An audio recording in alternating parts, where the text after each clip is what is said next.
กรมร่วมมือสากลกระทรวงยุติธรรมจัดกล่องประชุมหน่วยงานย่อยด้านการปกครองเกี่ยวกับการนำเสนอผลงานการมีส่วนร่วมของวัยหนุ่มในการส่งเสริมการเข้าถึงความยุติธรรมสำหรับทุกคนพิธีจัดขึ้นในวันที่25 มิถุนายน 2025 ที่สถาบันยุติธรรมแห่งชาติโดยการเป็นประธานร่วมของท่านนางสายคิดวิศรีสมบัติรองหัวหน้ากลุ่มร่วมมือสากลกระทรวงยุติธรรมท่านนางเวียรีสเมธหัวหน้าฝ่ายร่วมมือสำนักงานผู้ต่างหน้าสหภาพโลกประจำลาวหรือ EU และท่านดาวไลห้องผู้ต่างหน้าองค์การสหประชาชาติเพื่อการพัฒนาประจำลาวหรือ UNDP มีต่างหน้าจากบรรดากระทรวงที่เกี่ยวข้องและคู่ร่วมพัฒนาเข้าร่วม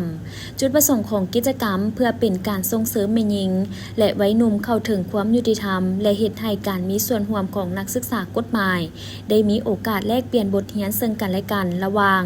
นักศึกษากฎหมายของสถาบันยุติธรรมแห่งชาติและนักศึกษากฎหมายจากคณะนิติศาสตร์รัฐศาสตร์มหาวิทยาลัยแห่งชาติและจากภาคส่วนที่เกี่ยวข้องในการมีส่วนร่วมในเวียกการศึกษากฎหมายแบบคลินิกของนักศึกษาสถาบันยุติธรรมแห่งชาติและนักศึกษาจากคณะนิติศาสตร์รัฐศาสตร์มหาวิทยาลัยแห่งชาติและเวียกงานช่วยเหลือทางด้านกฎหมาย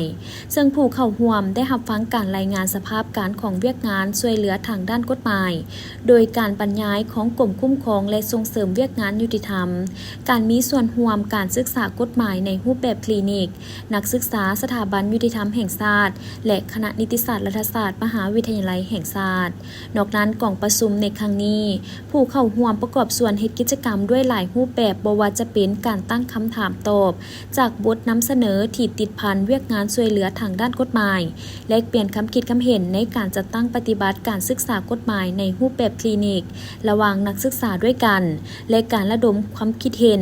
ผ่านทาง Google Form เพื่อให้ผู้เข้าร่วมทั้งหมดในการส่งเสริมการมีส่วนร่วมของวัยหนุ่มในการส่งเสริมการเข้าถึงความยุติธรรมสำหรับทุกคน